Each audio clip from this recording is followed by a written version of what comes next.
Yay! Hello, everyone. Thanks for coming for today's AMA with Anisha Jindal, our one and only um, movers coordinator for India. I've seen so many Indian movers coming in today's session. Very excited. So before we start, let me first introduce myself. I will be your moderator for today. My name is Jasmine. I work with UNDP China. I'm basically a copy paste of Anisha's role here in China office, UNDP. So what you Anisha do in UNDP India is basically what I'm doing here in China. So we came basically at the same time to movers to UNDP. So it's very happy to and very excited to have this opportunity to hosting this session with Ask Me Anything to Anisha. So um, I'll first use a question to give a question to Anisha to let her start with her self-introduction. And in the meantime, you can also unleash any questions you have to Anisha, anything you want to ask her about work, about life, about anything, maybe some deep questions or anything you want to challenge Anisha for. So please feel free to type that in the chat. If you want to ask a question in later sessions, you can also unmute yourself and directly ask the question. So while you are all coming up with your own questions, my first question and a self-introduction question to Anisha is, we all know there's one very interesting session in our storytelling movers workshop module, which is we ask participants to share our life map during that session. So my question would be, Anisha, can you share with us your life map, what it's like, and what did you draw? During the sessions in the storytelling workshop? And could you use the life map to sort of introduce yourself to everyone here in the room today? Thank you, Jasmine. I think that's a great way to start today's session and also to introduce myself. Let me know if my audio is clear to everyone. And yeah, so great, perfect. So first of all, I would like to thank everyone who have joined in. I'm so happy to see that so many people want to hear from me. That's really very nice. So thank you so much, everyone, for you to join. And for my introduction using the life maps, so yes, so I was born in India in a place called Surat, Gujarat. So yes, I was born on 7th August 1998. And while drawing my life map also, I realized that my life map was going according to the places that I have lived while I grew up. So I was born there, but then my initial years of growing up, I spent nearby that place only. But then when I started school, so during the first standard, I moved to Delhi, which was like a very big city. So yeah, that was a very big life change for my family as well, because we before that we like were living in a very small city. But then of course when I started my school, that was the first real experience, and then all of my life I've lived in Delhi around 12 to 13 years, and that's where I started school. I made a lot of friends, and great friends that are still even very close to me today. And also I spent like my very nice fun school years there. And after completing my school, I decided that to pursue my bachelor's, I wanted to move to a different city. I wanted to meet new people, have some great exposure. So I moved to Bangalore, which is also like very different from Delhi in India. So I moved there. 3 years I did my university. I studied English, political science, and history. And yeah, I really explored all the subjects that I had loved. So I was very grateful for that opportunity. And after completing my undergraduation, I decided that I want to further have more exposure, and I want to pursue my master's from outside of India. since then, I have been trying to go to UK for my masters, which I had a lot of bumps because for after that, firstly, I decided to spend 1 year working. I wanted to gain some real life experience. I wanted to see that how it is that after student life, how you can do internships, you can gain work experience.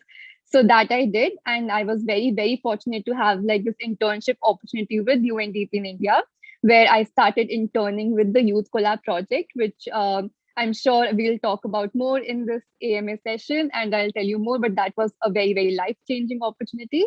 And after that, when I was about to go for my masters, the coronavirus happened, and I had to stay back for 1 more year.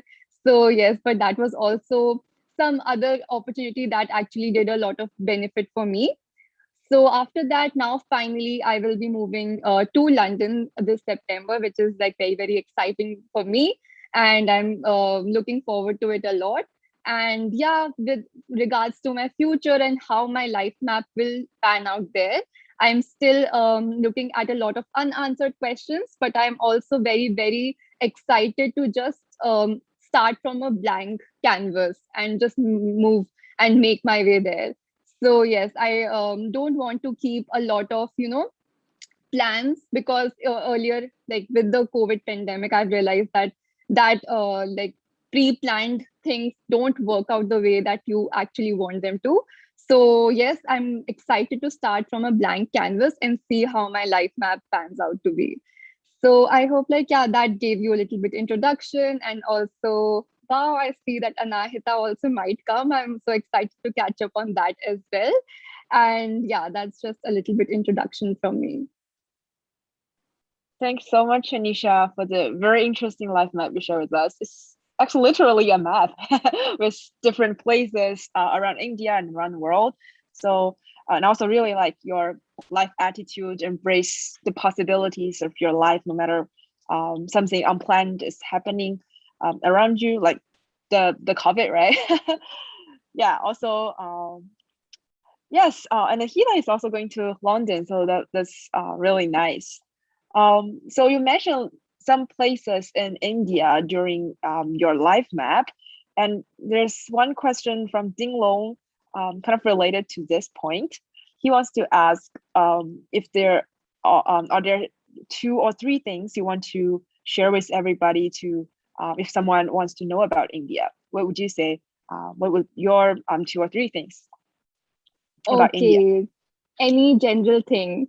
Huh, yeah, that's a very interesting question. So I think for personally for me, I'm a very big like history buff. I love history. That's why I also uh, took up history in my undergraduation. And I feel like for India also, if anyone is interested in reading up more about it, I think India has a very rich history that they can explore, especially with regards to the diverse culture. Like today, we say that India has so much diverse culture. I think if you read up on the history, you can get an answer to why and how like India is like so varied. Like if you go to any part of India, it will be completely different experience. So for me also, I think, yeah, just reading up and getting to know more about history of this country, the various monuments that you get to see once you're here, just that is a very enriching experience. And apart from that, also food. So I love Indian food, and like as I mentioned before, everywhere you go, you will get to experience a different kind of cuisine. So that is also a very like exciting thing for whoever comes to India. If you're into food, if you like exploring cuisines, then just traveling everywhere in India will give you like the best experience ever. And apart from that, I think the last thing that I would say are the people. So definitely in my experience, I feel like wherever you go, you get a lot of warmth and a lot of like in in our Indian saying, we have this saying that can be translated into that all the guests are gods. So whoever are the guests, we give them the best welcome. We give them a lot of warmth and a lot of friendly experiences. So I think the people here are very friendly and warm. So I think that is also one experience that you can get. So I think these are the three things that I would like to highlight. Yes, history, food, and warmth and hospitality of the Indian people. I really love those three things, and start to think of planning my trip to India after this COVID ends. So yes, um, actually, Nikita also mentions in her culture, they have a similar proverb. They guests are gods. Um, Nice. That's a great question. Thanks for the question from Ding Long. And we also have another question from Sissy on, work in UNDP, but we'll tackle that later on when we go to the work part. And also feel free to share the questions you have for Anisha, more questions in the chat. But just echoing with Anisha just mentioned in her answer about the favorite things about India. I'm just curious. You mentioned about the food, and I know you yourself love cooking very much. So I'm just curious. What's your best dish? And can you share with us how does it taste? Something like that. Oh, yeah. Thank you for that question. I think that's a very fun question. And I would say that my first experience of like cooking started very recently. I think like most of the people during quarantine. So yeah, during quarantine, like because as I mentioned, I was going to go to London and going to live on my own. So my parents were very encouraging, like you should be self-independent. You should really learn to how to cook on your own if you're going to go there and live alone. So earlier before this, I never used to like cooking, but I thought that yes, they do have a very good point. So I should really like learn how to cook at least some basic dishes. Then once I started, I realized that I this is so much fun, and I just love the satisfaction that after cooking, like you get to feed other people as well, and you get to you know show your love through dishes.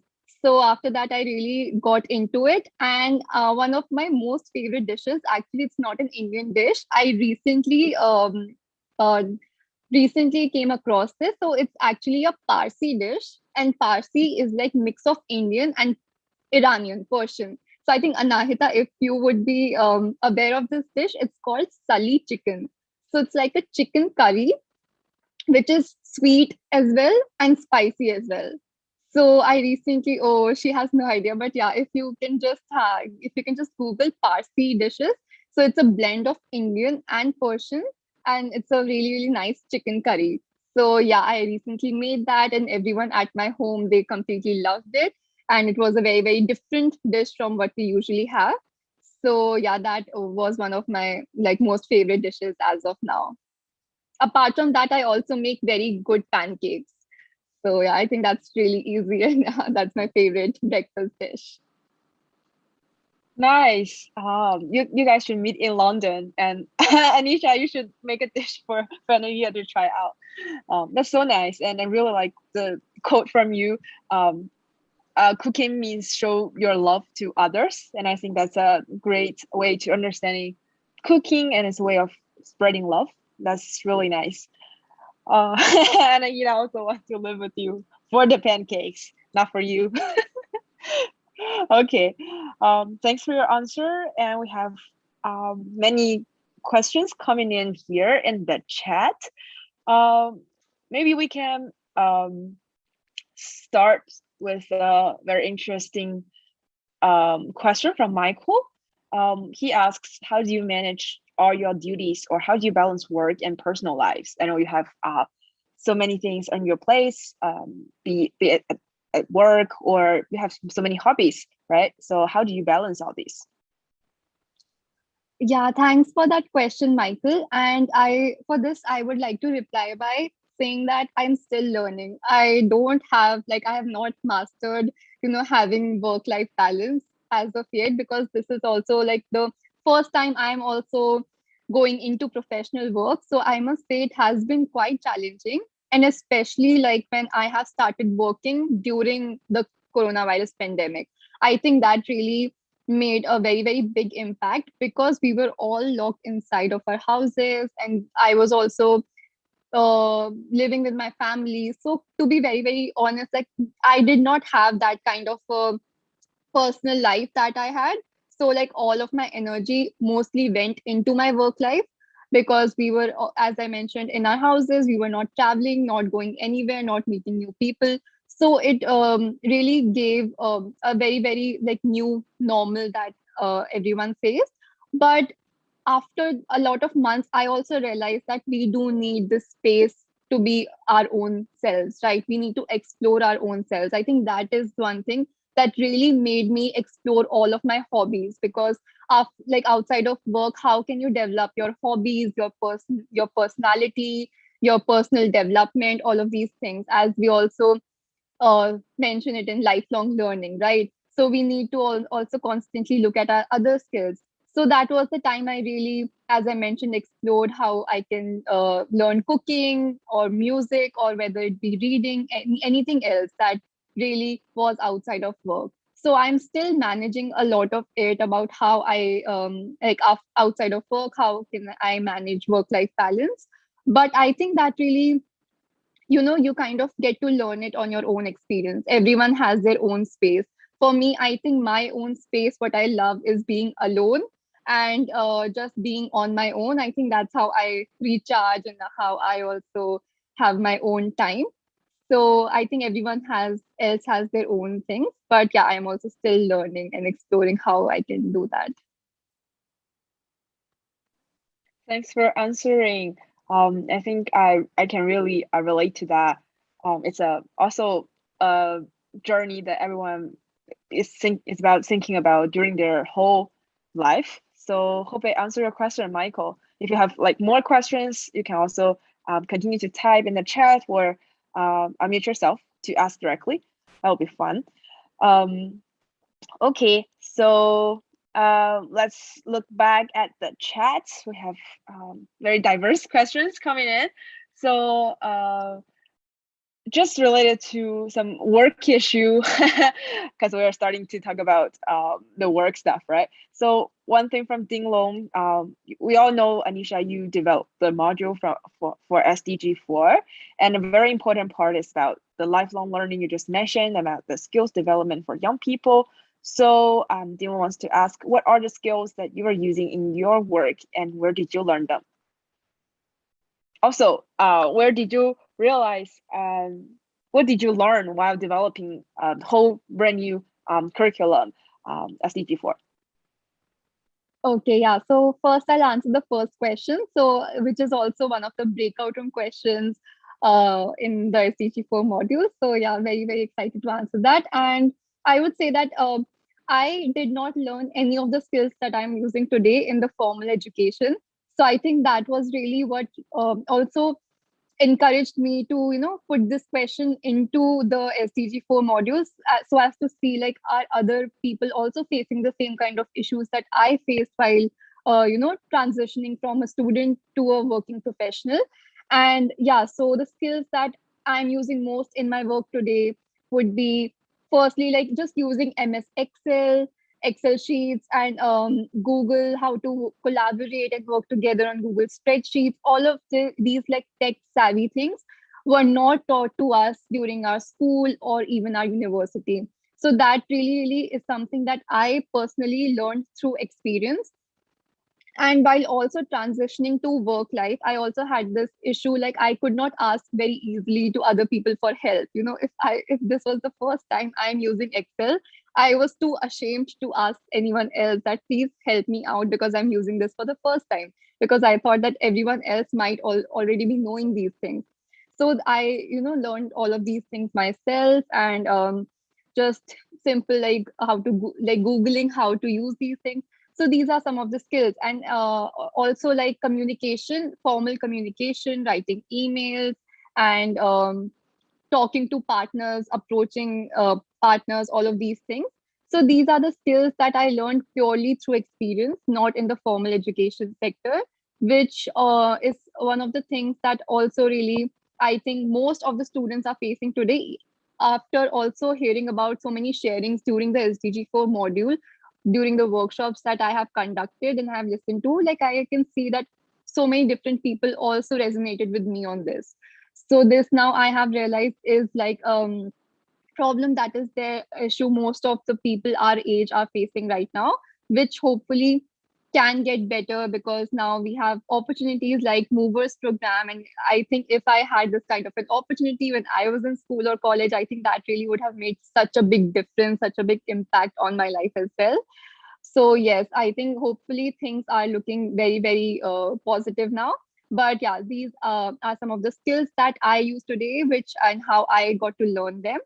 And about the second question about my own takeaways from developing the SDG4 curriculum, I think the first and foremost was that it is not easy to develop a curriculum. It was a very, very big challenge, but also I got to realize it's also such a fun thing because while developing it, I also got to know about so many different things.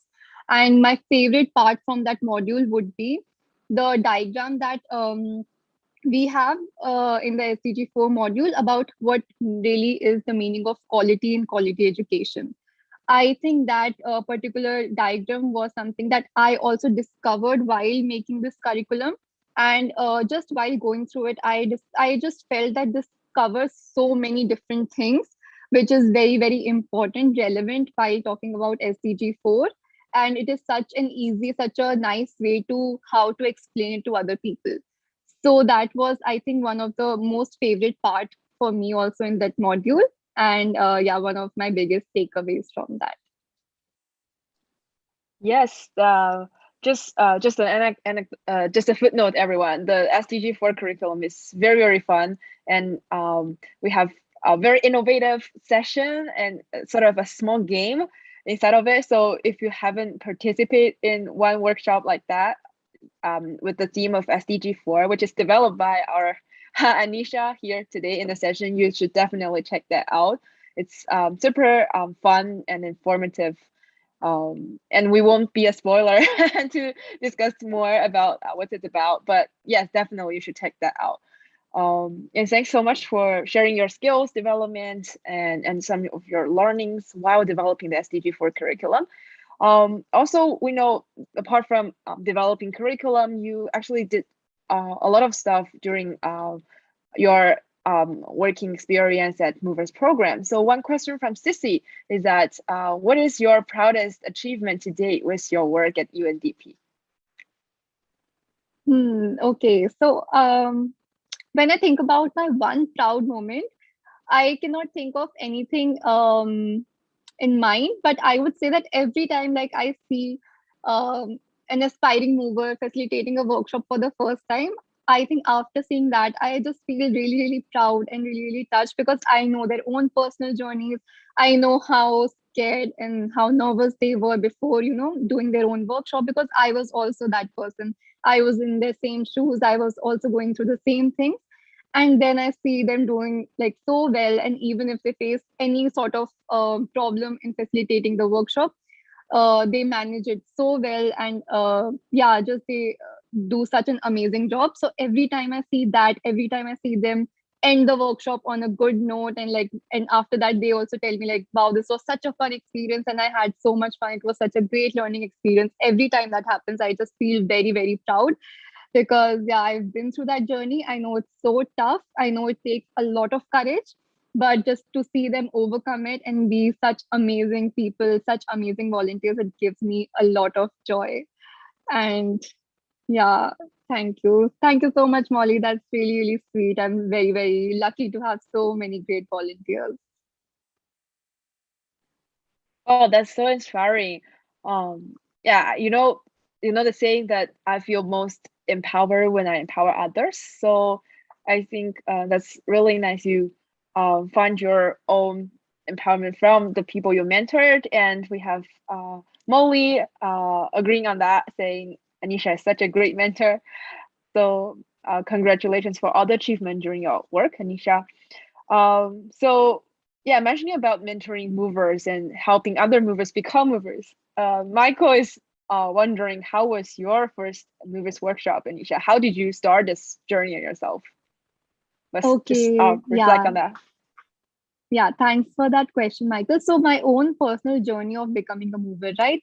So initially, when someone gave me this opportunity, when I got to know about the movers program, I like, for me it was a complete big no, because I was like, no, there's no way I can do this. There hasn't been any single opportunity in my life when I have spoken for like 2 hours straight, like being in that position of public speaking. I had never done it. So I thought that this is just not the thing for me. And I also discussed it with my parents, and my parents are like very, very understanding. They also told me, like, if you're not comfortable, it's okay. Like, if it makes you very, very nervous, don't do it. But just remember, like, if you do not go out of your comfort zone at least once in life, you will not learn new things. You will be very, very stagnant just where you are.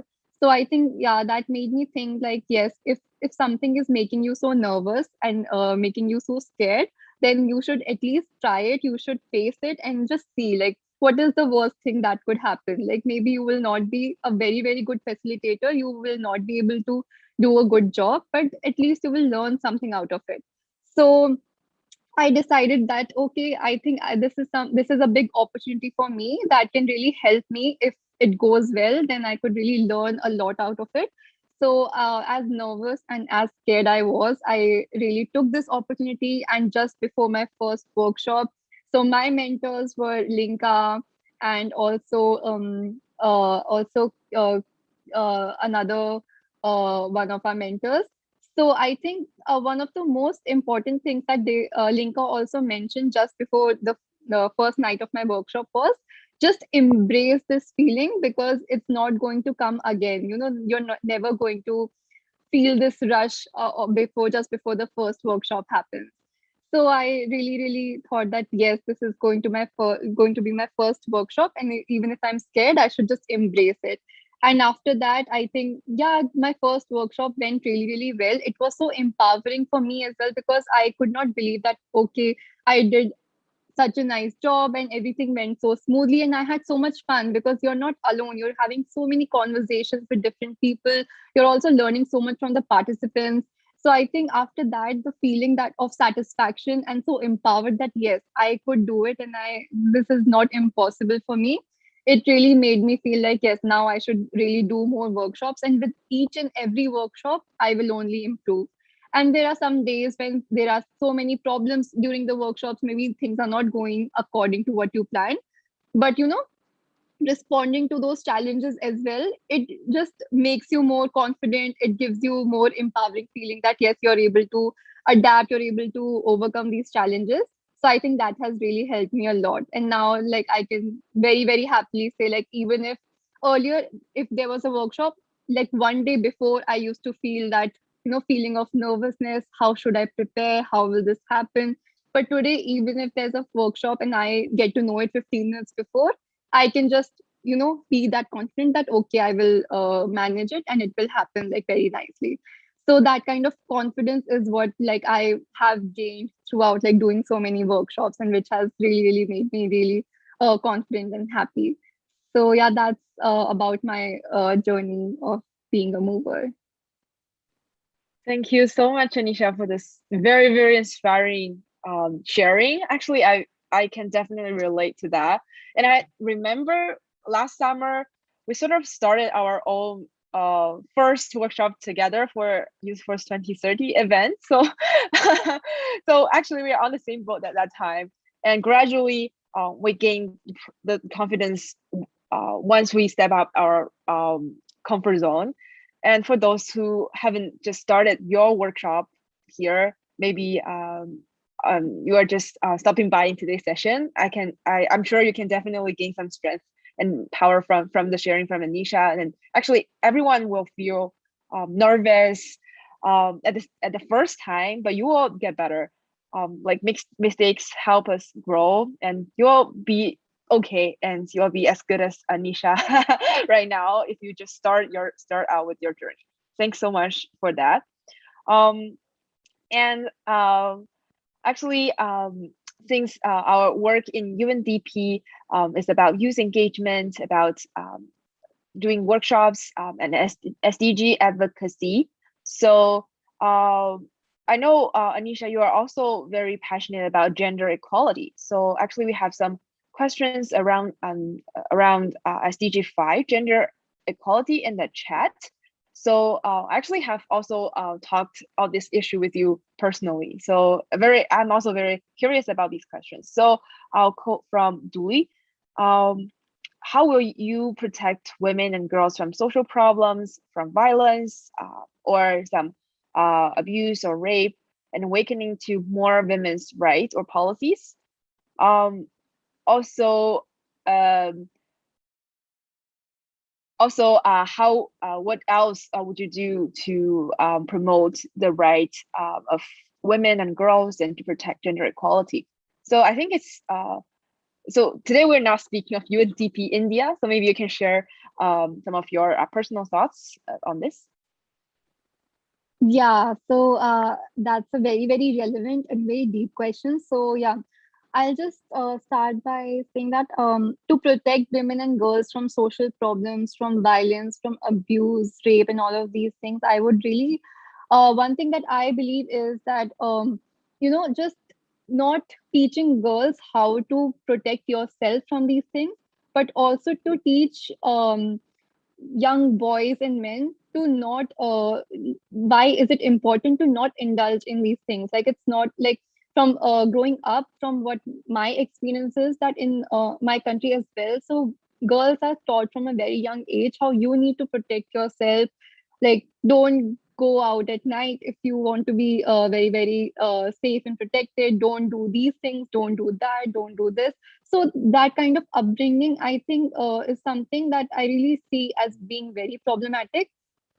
And I also feel that even a thing like gender equality, it should be taught both ways. Even there should be some kind of learning happening with men and boys as well about what kind of, like, what is the importance of consent, what is consent. I think these are the kind of conversations that do not happen, which is very, very important.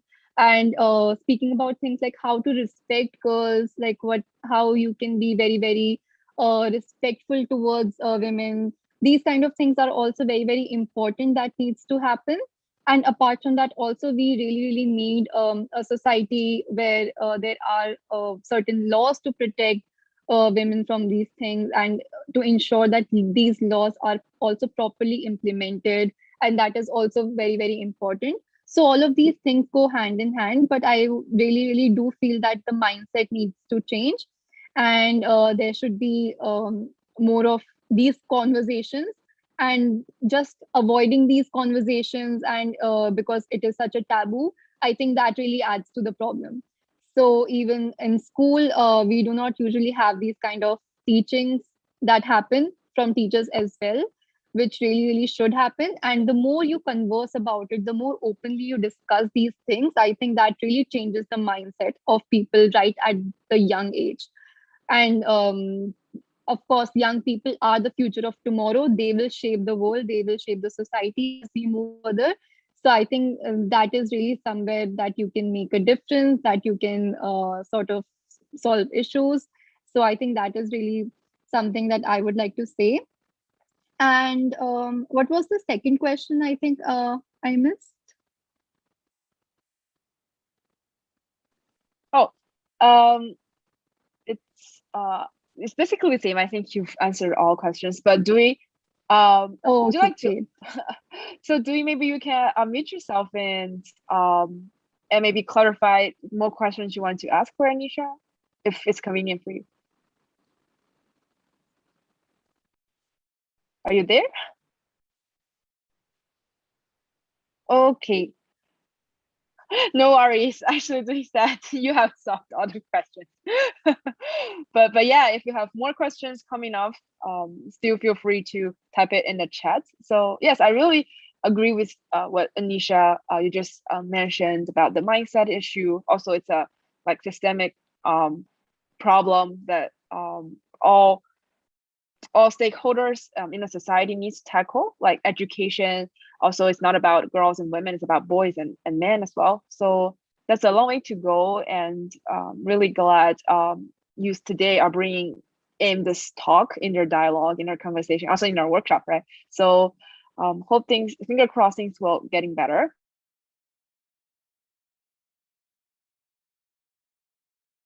Jasmine, I think you muted yourself. Yeah. Oh, sorry. Okay. Am I audible now? Yes. Yes. Okay.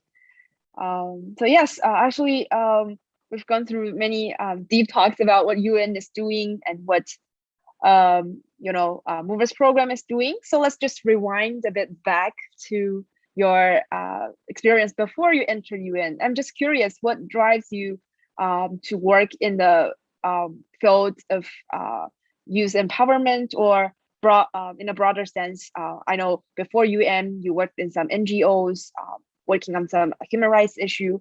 What drives you to work in this kind of fields? Yeah. So, just in this kind of field, I would say that, yeah. So, just I think seeing what kind of problems exist in the society, I really feel that the kind of work that international organizations and NGOs are doing can really address those problems and try to work towards solution. So I think that is really what drives me also towards working in this particular sector. And so in education wise, I think I just pursued whatever subjects really captured my interest. And for me, it was definitely political science and international relations. I think those subjects really captured my interest. So I just kind of explored that. I wanted to read up more on it. I wanted to pursue it on a higher level. So I did that. And while seeing what kind of career paths could be explored within that subject, I really found like just working on these kind of projects and these kind of organizations that are working to solve the most pressing challenges that are faced today by people. I think that really made me feel that this is the kind of work that I want to do, because it while I'm doing a lot of important things, it also gives me the satisfaction that yes, I at the end of the day, I also want to help people. I want to make the society a better place, and whatever the most simple and most little contribution I can make towards that, I think that would be something that would really make me as well, make me proud of myself. So that is why I chose this field. And while talking about youth empowerment, so my engagement like with youth empowerment came very, very naturally. So I was just looking for opportunities of internships that were there. And then I saw this opportunity of internship with the Youth Collab project.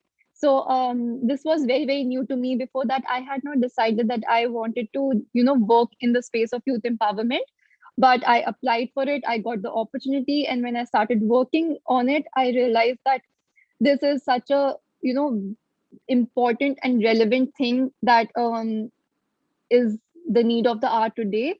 Because of course, as I mentioned before as well, young people will be the future of tomorrow, and it is so crucial the to give them the kind of support and guidance that they need at a very young age, whether it be through movers program or just to support the youth social entrepreneurs that are working to solve so many pressing social, environmental, economical issues that exist today, and to give them the kind of support that they need, to scale their ideas, scale their social enterprises. I think just being a part of that bigger movement, it really, really gave me a lot of passion. And just work every day didn't feel like work. It felt like an exciting thing that had to be done. It felt really, really exciting to me, something that I was also engaging with a lot. And I think that is how the case should be. Your work should not feel like a very, very stressful work thing that you have to do every day. If you're passionate about it, then it will feel very, very good to you. It will give you a lot of satisfaction, and it won't feel like you are, stuck in a job or you're not doing anything great. So that is what kept me going. That is what kept me working more with the Youth Collab project, with the Movers program. And, that's just, yeah, something that I felt really, really drove me to work in this field. Wow, I really love what you just shared about all your motivations for this career path, and in the future, right? So we have Michael wondering if you will still be a mover India coordinator, even if you move to London, or would you still be engaged with the movers program? Of course, of course. Like, I mean, I think I said this to someone else also the other day, and I was just talking about how, like, of course, my work with UNDP India might come to an end, but like my journey with Movers program will definitely not come to an end, and I will not be even be missing any of the Movers people, because I will be meeting through so many different community meetups, through the workshops, and doing a lot of workshops and co-facilitating and all of that. So definitely, I'm very, very excited to begin this new chapter also with the Movers program, not as the India coordinator, but as a mover myself. And definitely, it will not come to an end. And of course, very, very excited to see how I can also take the Movers program to London as well, because the university I will be attending, I know that there is a big, big South Asian community present there. So I'm also very, very excited to see how I can bring the Movers program with me there, and just to see how it will pan out. So definitely, my journey with Movers program will be very, very continuing and very strong as ever. Yes, wow. Thanks so much for your passion with movers. And actually, I will be in the same place with Anisha in the future as well. So yeah, I after maybe this summer, I will also continuing my master's study. So my plan is just exactly the same. So even though I'm not the national coordinator, but I can still keep to be a mover, right? And even spreading our program to more people around the world, that would be really, really nice. So I can definitely echo with you on this point. So talking about the future, we have a question from Anahita as well. So do you have any plans after postgraduate studies? Do you want to go back to India or leave somewhere else, or do you want to continue your that's a question from me adding up to the question from Anahita actually. So what would be your like future career aspirations? Will you still continue in working in similar fields after your graduation? Yeah, so I think for me right now, my plan is definitely to stay in UK after my post graduation as well. I think that's why I also chose UK, because after you complete your studies there, you get this 2-year work visa, which hopefully like is very easy for students to get. And after that, you can stay in the country and work for 2 years. So I really, really want to have that kind of exposure. I want to try and work in a different country and how that experience is. So yeah, I don't want to be stuck in one place. And I really, really think that I like traveling. I like going to different countries and, just getting that exposure. So I'm very, very hopeful about that. And in terms of career path, I really like the kind of work. I really enjoyed the kind of work I had been doing with UNDP till now. So I am probably looking at staying in the same development sector, but also just to also explore different kind of organizations that work within this space, different kind of organizations that work in the international development sector. But overall, I did really, really enjoy working on a project that aimed to solve this kind of development issue. So I think that is really the kind of path I also see myself working in the future. But as I mentioned, I of course I will be doing a 1-year post graduation course. I will be learning so many different things. So maybe after that, I will have a better idea, better sense of the kind of opportunities that are there. So maybe I can find some better opportunity. But yeah, right now I think my plan will stay the same. Yes, that's so nice. And another question from Ding Long, which I'm very jealous of. He asks, do you want to grab a drink with him when you come to Paris? Yeah, I think Paris is the first place I will go, like as soon as I get settled in London, the first vacation I see having. I think Paris is the first place I would like to go, and I would definitely love to meet you Din Long and grab a drink with you. I think that would be really, really nice. Yes, please send pictures to our movie team and to other movers. It's like a meetup we've been waiting for so long, and it ends up like you and Dinglo meet up together somewhere in Europe. So that's really fun. Go with Eurostar trains. Also, maybe Anahita can be part, and April also can be part of that meetup. So very nice. Right. So we've talked so much about your work life, and we all know you're going to be a student again. So I have a question for myself, actually. So how do you see the transition from a student to a like junior professional, like you're doing here in UNDP, and then go back to school as a student? So do you think it's a very valuable experience in your life? And how do you see this kind of transition as an identity? Yeah, I think it is a really beneficial experience. I think it will really give me a lot of experience over other students as well, because I have that kind of work experience. I got to have that kind of exposure, and as I mentioned, get to develop so many relevant skills that through experience that we usually don't get in the academic field. But I also really feel very, very nervous, because just because I have been working for 2 years, I have sometimes feel like I have lost that kind of an academic touch that I had when I was doing my undergraduation. And just to think about that, people who just completed their undergraduation will be now coming for masters as well. I think that can really be a big challenge for me to quickly adapt to that challenge, because I don't have much time. This is only a 1 year course, so time will go by so quickly. So that is a kind of a big challenge that I'm facing right now, but I'm sure like it will be not that challenging, and it will be solved very quickly. But yeah, it is like it has its pros and its cons. So yeah. Great.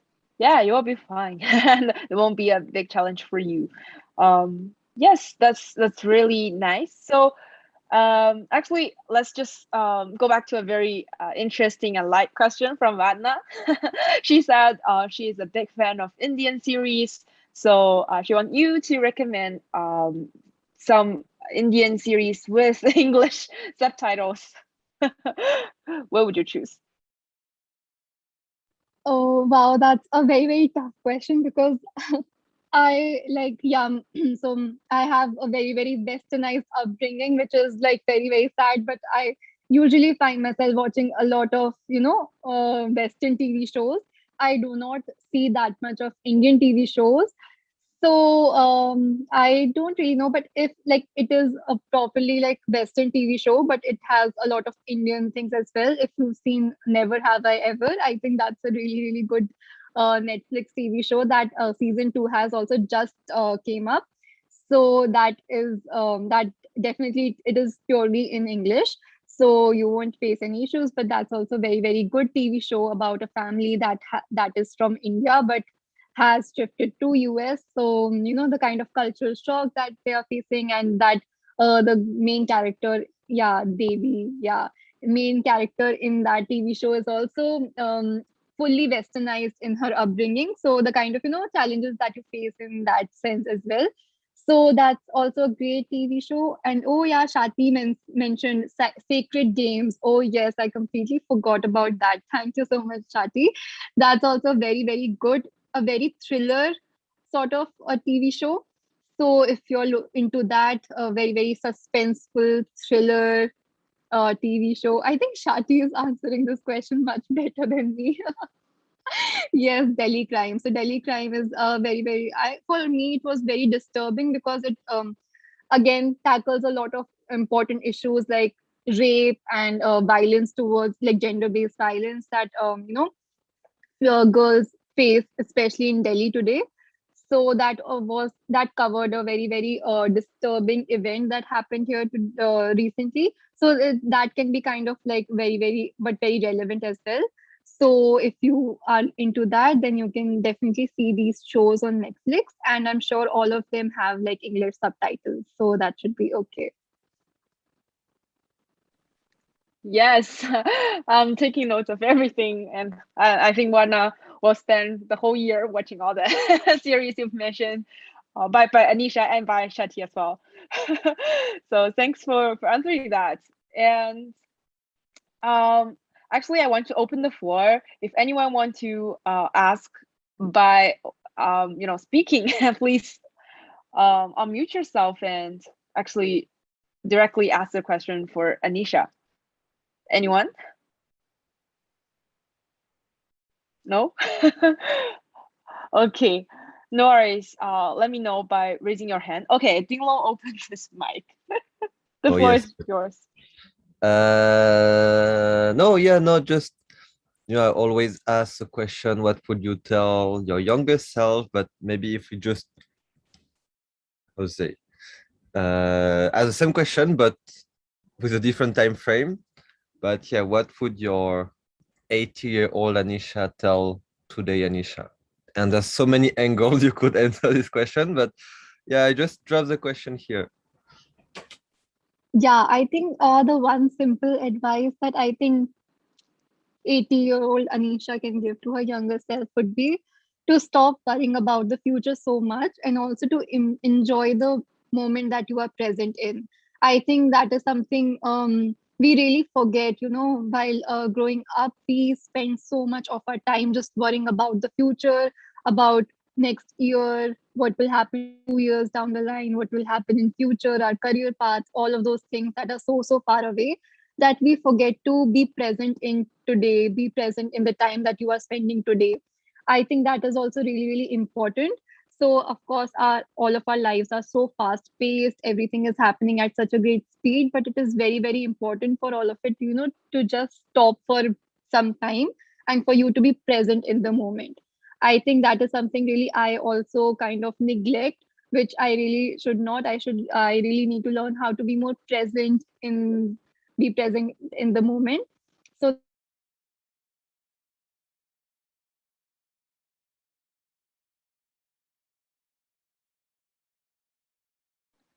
self. Hello. Um, is it my internet or Anisha got disconnected just now? Oh, it was Oh, is Anisha, my but I think she's moving her eyes again. Yes. Okay, perfect. yeah, let me know if my last bit, if you cannot hear it. Yeah, around 20 seconds. Yeah, so I was just saying that, yeah, that would be a great advice for me to give to my younger self to be more present in the moment, and the future will just work itself out. So don't stress so much about it. Yeah. Well, that's a really good life attitude to live on with. Yes, just embrace the present and yeah, let's embrace the possibilities here. So yes, so actually we don't have more questions here, but please keep the questions coming up. So maybe I want to ask a question for myself. Um, so re- uh, it's about reading actually. So you mentioned in your life map that you recommend people to read about the history of India. So would you like to recommend some book on Indian history 101 or some interesting history book you want everyone else to check out?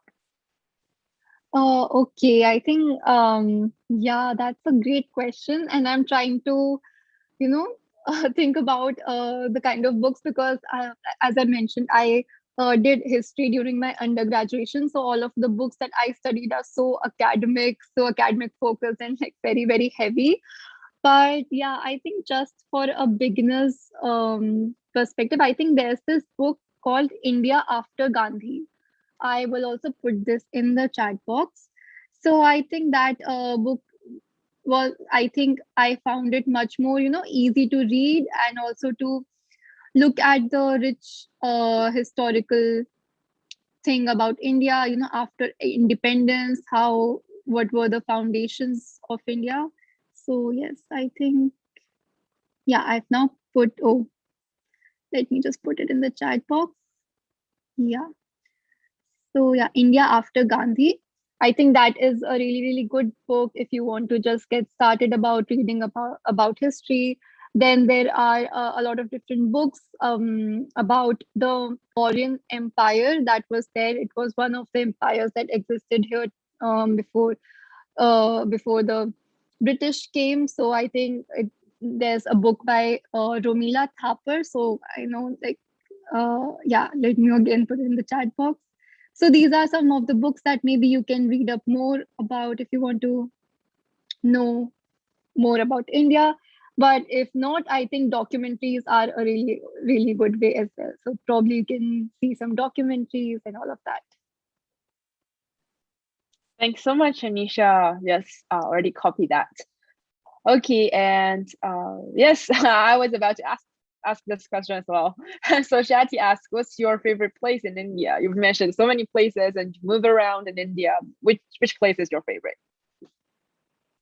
Yeah, so definitely with each city I've been in, I have a lot of different experiences. So with Delhi, I have always had this soft corner because that was the place I spent most of my life in. I met the most important friends there. I did my schooling from there. So that place always has a big soft space for me in my heart. But I would also suggest anyone, if you are coming to India, if you like to travel, then you should obviously, like, definitely come to Goa. So Goa has a lot of great beaches. So if you are into, seeing ocean, beaches, and all of that, it's a really, really good place. It also has a very different history. It was one of the French and Portuguese colonies. So it has that kind of, that kind of architecture, that kind of feeling. So when you move around here, so it is a really, really great place for a vacation.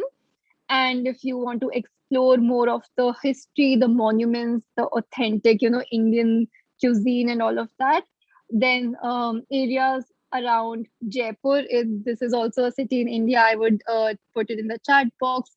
Jaipur, and just exploring more of Delhi. I think those areas are also very, very nice if you want to have that sort of Indian cuisine and that kind of like monuments and all of that. So I think, yeah, I would say currently my favorite place here is Goa, because I really love the ocean, and the beach is also like walking distance from my home. So I can go there anytime I want. So I really like that kind of feeling.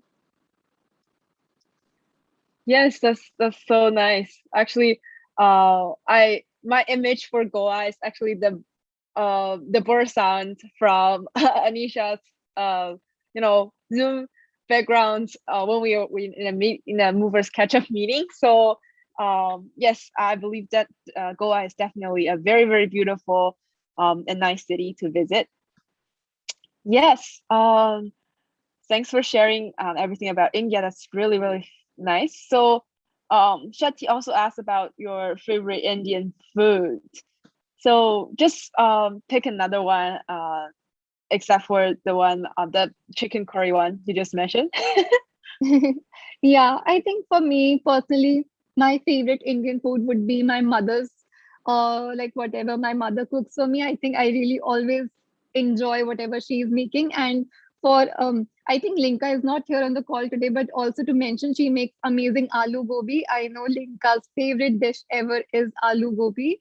So that is something like my mother also cooks very often. And these days, whenever I eat aloo gobi, I think of Linka. So yeah, so just homemade food by my mom, I think that is my favorite. But in terms of like street food, I also really, really like gol gappe.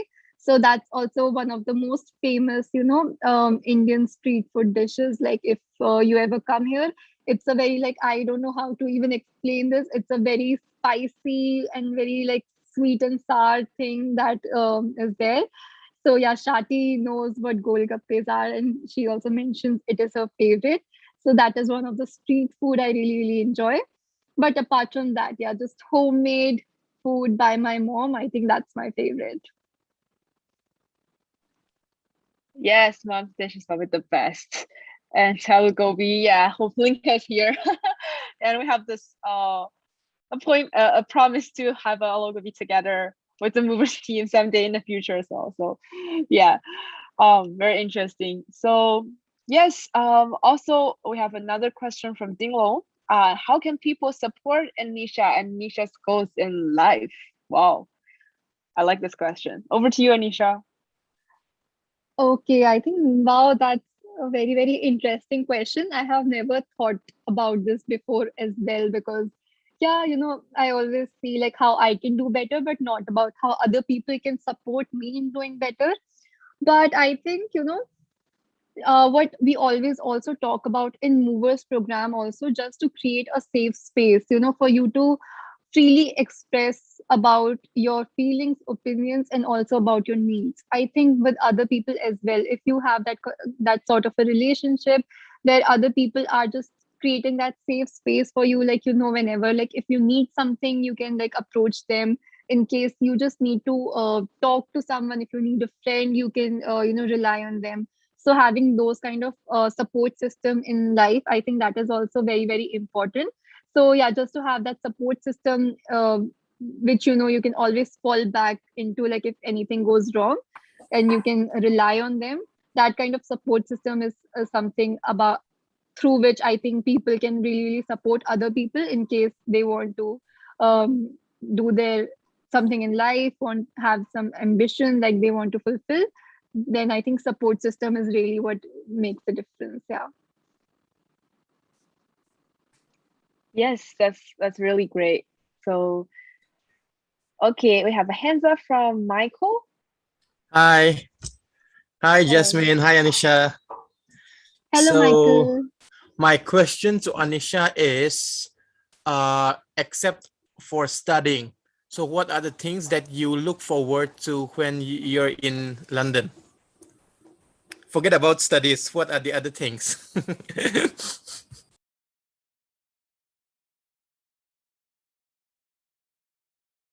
Yeah, okay, that's a very, very fun question. Thank you for that, Michael. I think, yes, I think as Jasmine mentioned in the chat box, definitely to meet up with Din Long over a drink. I think that is something I really, really look forward to. And crazy parties with April, that is also like definitely I will be looking forward to that as well. And just exploring a different a very, very new city. I think that is something that is really something which is making me very, very feel very excited to sort of explore London. From like I've never been to London before, I've never been to UK as such. So just completely moving into a new country on your own. I think that is something which is very, very like it is making me nervous as well as very, very excited. So I'm really looking forward to that, and also to be living alone independently. I think even though I have lived alone for some time in life, but overall I have been very, very dependent on my family as well. I have constantly lived with them, with my parents. I also have an elder sister, so that kind of family support is something which has really, really been with me throughout my life. But just to see like how I manage alone as well, being independent, how I will be living alone, I think that's a very, very empowering feeling as well. So I'm also very excited about that. And also like with studies, I also want to like backpack all around Europe. So I think that will be very, very fun thing for me to do. So I'm looking forward to a lot of traveling, a lot of exploring new countries. And as I mentioned before, I love history. I'm so, so excited to, go to so many different museums that are there, to travel, because I think the widespread like the history of Europe is just so, so diverse, so a lot to take in. So yeah, I think it's going to be a very, very fun year, hopefully. Wow, so nice. and and actually, I gotta be to be honest that I'm also have the same feeling with my future studies, but actually I'm kind of nervous because I've also been the same place that haven't lived for a brand new country alone for like 1 year or 2 year for this very long period of time. But yes, listening to your answers, it also like brightens up my nervousness. And yes, I'm so happy. I'm going, I'm going to for my master studies in the US. I don't have the chance to travel around Europe. Very general, very very jealous about that. Yes, in New York. Just to add in, I think that's also so exciting, Jasmine. I think like after London, New York was my second option. Like I really want to sometime in future also go and live in New York. I think that's like the dream city of everyone to sort of live in once in their life. So I'm sure that will also be very exciting for you. Yes, thank you, and thank you, Michael and Anahita. Paris to New York. Yes. Yeah, maybe the world will opens up in like next year when every vaccine and stuff is ready, and every corner will be just like a a flight away. So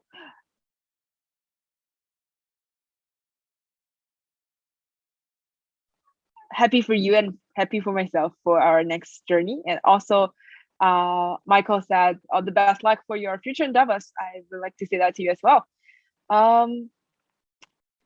Yes, thank you so much for your insights and experiences. Actually, we still have 20 more minutes, so don't miss the chance to ask Anisha for more questions. Yes. And when any questions? While you are like thinking about your own questions, I actually have another question for Anisha. So, in the matrix of extroverts and introvert, how would you define yourself? So maybe it's a maybe you can say it's a 100 scale for that. How would you define yourself and why? Yeah, I think definitely an introvert. I have been an introvert all through my life. And I think, yeah, just because of like so growing up, as I mentioned, I have an elder sister as well who is a very big extrovert. So I think naturally, like growing up, I sort of became much more reserved, much more quieter, a lot on the shy side. So definitely, I think I would identify as an introvert. And yeah, so yeah, did I miss the second part of the question, or was that it? Yeah. Yeah. Yeah, now you're a 100% introvert, but Yes. but I'm just curious, like yeah, how do people always say like extrovert can get more exposure, get more access to opportunities because they always show off. So how do you understand the leadership for a introvert? How do introverts present their abilities or own their own leadership in their own style? How do you see Yeah. this? I think that's a great question, Jasmine. And I think, yeah, I would like to say to that, I think most of the leadership opportunities that are present today, I think I also recently heard this in one of the TED Talks that 95% of these opportunities are taken up by extroverts just because they are more proactive and they are more like it comes very naturally to them. So, and definitely when it comes to seeing those leadership opportunities, then for anyone to think of, like, I think any extroverted individual would be the first choice that they would also go for, because usually these are the kind of traits that are associated with leadership positions, right? For like, you should be like very confident, you should have great people skills, you should be very proactive and all of those things. So definitely it comes more naturally to extroverts. But for me personally, I feel like each person has the capability of being a great leader. Leadership is not something like leadership traits are not something you are just born with. You can definitely develop on those skills. You can learn how to be a better leader, and everyone sort of has that kind of potential within them, whether you be an introvert or an extrovert or an ambivert, with whichever personality trait you are, you can definitely be a good leader. And there are so many things that extrovert leaders can do, but there are also a lot of things that introvert leaders can do. So I think for me also personally, what I think is a really one of the things that I really focus on is empathy, right? So I think introverted people are known to be more on the intuition and more often like you can empathize with other people. There's also this 16 personality test that in which my personality trait was INFJ. So that is also an advocate and more about being empathetic to others and being aware of more of like your own self leadership. So I think for that also these are some of the things that really also make a great leader, right? So it is very very important for you also, like if you are in a leadership position, it is so important for you to empathize with the people that you are leading, for you to also sort of understand, and that also creates a very very safe space. So as I mentioned before, like in case there is something, so the people that you are leading, it is very important that they should be able to communicate with you. You should be like very very approachable to them, and when you are very very kind and compassionate to them, they will be able to talk to you more openly, more freely about the struggles that they are facing. They won't feel like they need to hold back. So that is, I think, one way how you can as a leader also support people better. And also I read this very very interesting thing about how the kind of leadership that is there also depends a lot on the type of people that you are leading, right? And when it comes to being an introverted leader, it has been shown that they work best when they are leading a lot of proactive people, right? And I think I'm also very very lucky and fortunate in this sense, because all of the volunteers, the people I'm leading are so very proactive in their volunteering skills and are so proactive in being part of the movers program. So that also makes me like a really great friend to them as well, a friend, a mentor, just coordinator, everything in one. So I think having that kind of relationship with people that you are leading, it really really helps, and it makes for a great community. So to be empathetic and also to be a good listener. So definitely I think like introverts are also noted to be great listeners. So of course, if you are a good listener, if you are listening to what other people need from you, then you will be able to deliver better. So that is also something that which makes a great difference in that kind of leadership style. And apart from these, I think, yeah, these are some of the things that I can really think of about what makes for a great introverted leadership. Thanks so much.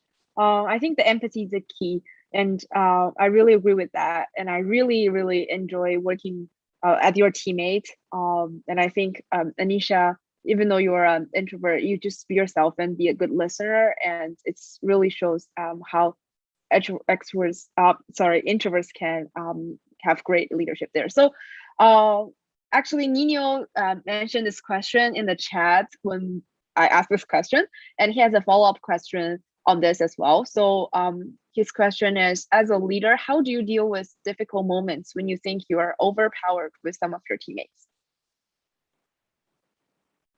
Yeah, I think that's a great question. Thank you so much for that question. And I think what my outlook would to this would be that I am never in my life I'm afraid to learn from other people, right? If I am the leader, but I feel like some my other teammates are taking like better like are doing much better than me or have something better to teach me, I think I definitely take this as a very, very good opportunity to also constantly learn from them. There are so many different things that I have learned from my teammates, from my volunteers. So I think that is also definitely a very good way that in case I feel like other people are, you know, have that kind of a leadership, like maybe they can lead this particular workshop better than me, I always give them the space. I always give them the chance to sort of shine in that moment. And if they are being overpowering, then of course, I give them the space to be. So it is also very, very important for you to sort of see, like, of course, if the volunteers are doing a really, really great job, it is also like they should also have the space to grow. They should not be, limited to that. And in terms of for when like I feel like something is being a problem and I should have Like I should tell them like this is a problem, and definitely confrontation does not come easily to an introverted person. It is one of the big challenges, and for me also, I do not like confrontation at all. But in stressful times when I see that no, I really need to step in here, so I think the best way for that is to have an open dialogue, to have an open conversation, and to be a very, very, like as I mentioned, if you are a very empathetic leader, you will have that sort of a communication where the volunteers can also confide in you and can talk to you openly, and you can be very, very approachable to them. So just to sort of maintain that kind of relationship where you can have an open dialogue, I think that can solve any issue that you will be facing. And having an open dialogue can really help you move forward in life and still have a good relationship. So yeah, I hope that answers your question. Yes, I think the answer is really, really helpful. So yes, Nino just said it's very accurate, and he thanks you for answering this, and I also find it very helpful as well. Yeah, we have a hands up from Sumaya. Yeah, Hello. it's great to hear from you. Very nice to see you today. So my question was, as we are also expecting to go for a higher study, so can you share your experience in your university where you are studying right now, and how you chose it, and why you chose this particular university, and uh, what was your first expression towards the university and other people there? So this was my question. Thank you.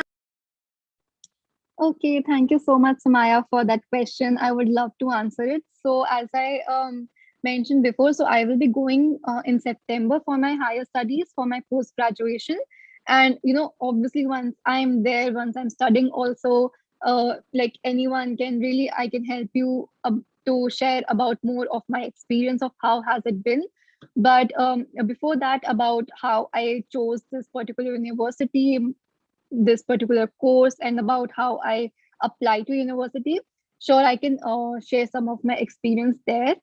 So, as I mentioned before, like about the country that I shortlisted, so my top two priorities were, so firstly, because moving to a different country can obviously be such a big change in itself. So I really wanted to move to a country where English is the first language, because I am more comfortable in speaking in English. But so I have visited a lot of countries in Europe before, like Germany, I have visited, and I felt that having a language barrier, that really made me very, very anxious and nervous, moving to a different country where you do not understand the language. So that really made me very nervous. So I think for me, my first priority was, that's why I chose UK, because English is the first language there. So I think that will really make things a bit easier for me. And also about the post study work visa that I mentioned. So as I mentioned, that my goal is to also complete my higher studies and work in that country for at least 2 years, to sort of gain that kind of work experience from the country. So that is why I shortlisted that. So just think about the kind of priorities you have, and what would make you the most comfortable, right? Because at the end of the day, you will be living in that country for at least 1 or 2 years, and you will have to, most probably be alone and be independent. So whatever makes you the most comfortable, and for you, what are your priorities? Just thinking about that and shortlisting the country. And for my course, as I mentioned, I'm really, really interested to pursue international relations. And for that, I looked at what kind of universities are really, really good in that sort of space. And also the kind of, is it aligned to what I want to do even after finishing that degree? So the course that I will be right now pursuing is MA in International Studies and Diplomacy. And I think what really spoke to me about this course was that it is designed for people who are looking to go into international development sector. So as I mentioned before, that was my end goal. Even after completing this degree, I want to go into that kind of sector. So that really made me, that really made my final decision that, okay, this is the particular course that really fits all of my goals, all of my criteria. So that is how I shortlisted my course as well. And the university also, like, so I will be going to SOAS, London, that is School of Oriental and African Studies. So that is also a really, it is very well known for the international development and international relations. So yeah, that really just checked all of the boxes that was in my list. And yeah, that is how I shortlisted that. So I think my advice to you also would be, just think about these things. What are your priorities? Which country are you looking to move into? And if you're looking at a course, do think about the end goal. Like, after you complete this particular course, what sort of career path will you be looking after that? Because that is very, very important. So just to think about these things can definitely give you a better idea about how to shortlist the course and the university. And once you're through that, I think application process is definitely not that hard. And I have realized, applying to foreign universities, I think that might sound very, very stressful as of now. But once you start doing it, you will realize it is actually not that big of a challenge. It can be actually very, very easy. And if you're ever looking for any kind of support, if you're looking in applying to UK, and if you need any help, you can definitely reach out to me as well through Facebook, and I will definitely love to help you. Wow, thanks so much, Anisha, for the advice and for offering the support. So yes, I think these are very, very useful information for other youths who want to apply for graduate studies in the UK and other countries. Actually, we don't have much time left. So there's another question from Afia. Afia, would you be available to open your mic and ask Anisha the question? Hi Anisha, best of luck for your future studies. And my question was, would you like to share some experience from your UNDP India? How was your journey, and what is your takeaway? Maybe like the learning point, and what you want to maybe want to suggest us also, like which maybe we can learn from you as well. Okay, great. Thank you so much for that question. And yeah, I would love to answer that. So my experience with UNDP India, I think, so from what I imagined, it has been exactly like that. It has been a lot of great work. I have got to see a lot of different projects that are executed at the grassroots level. So that was completely my idea even before applying to the internship, that I want to see like so many different things that we are learning in our academic life, but also to witness how these development works are executed at the grassroots level. So that was something that I wanted my takeaway to be from this internship, this job, and all of those things. And I really got to learn a lot from that. I got to see a lot from that. And also, as I mentioned, I got to learn so many new skills through experience. And apart from that, I think my also biggest takeaway would be that in life, I think if you will go to a lot of different organizations and you just start work, right, being at a very young age, you will definitely feel a lot of times that probably you are not good enough for this job because you're so young, you don't have that kind of experience. Maybe there will be opportunities where you will feel that you can do this particular job, but that will hold you back because you will feel that, oh, okay, no, maybe I'm too young for this. I don't have the correct experience for this. And because in a job where other people are so much more older than you. And that is something that I also faced at UNDP in India, because there are not a lot of young people working in that kind of development sector. So definitely at first you will feel very, very stressed. You will definitely feel more of that imposter syndrome that is there. But so yeah, my advice would definitely be that just get over that imposter syndrome in your mental block.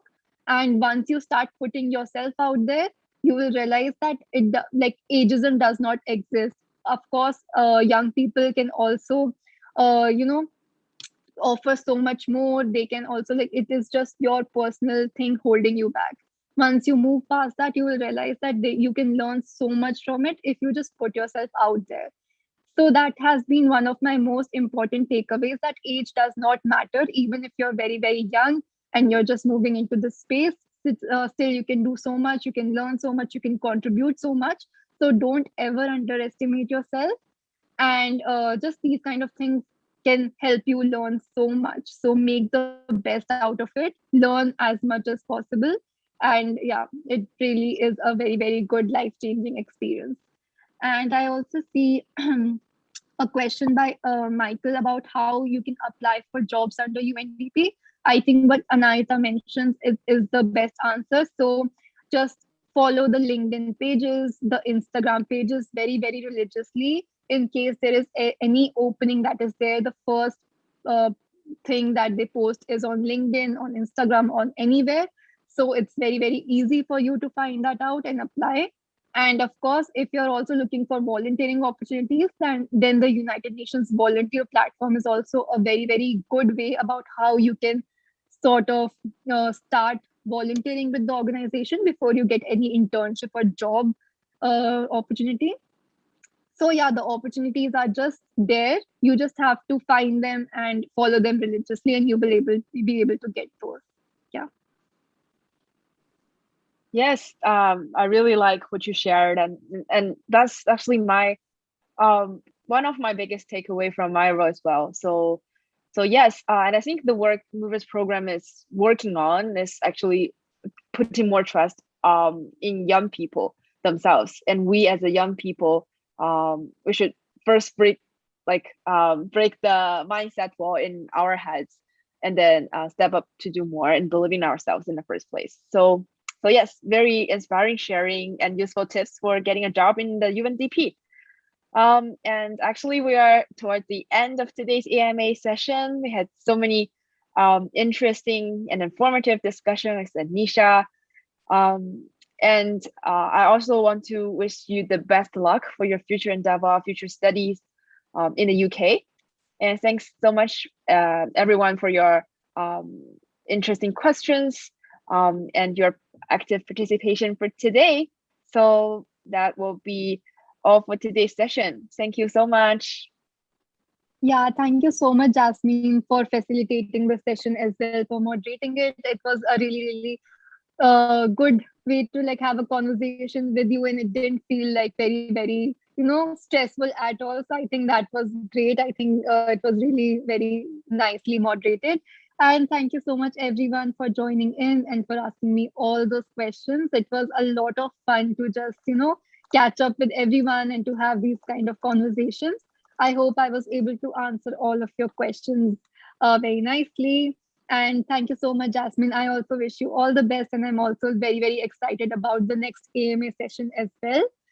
So, yeah, and we'll definitely be there to attend that. And yeah, I'm just very, very excited for it. So, yeah, thank you so much, everyone. And hope to talk to all of you again very, very soon. Have a great evening.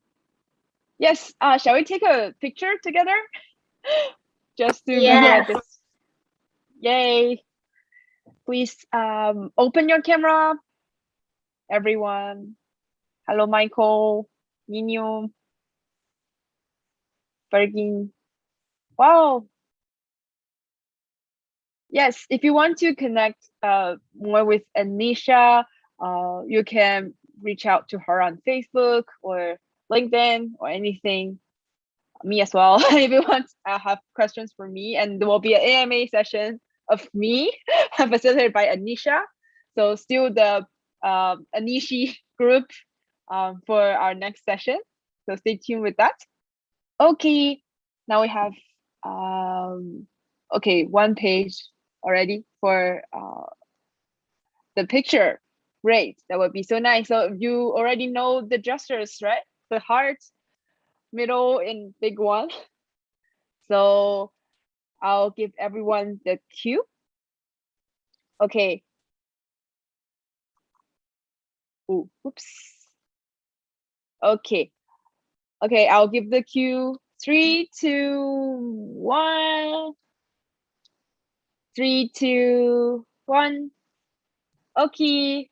Thanks so much, everyone. Have a good evening. Thank Bye-bye. you. Thank you for joining. Also very excited about the movers meetup in London.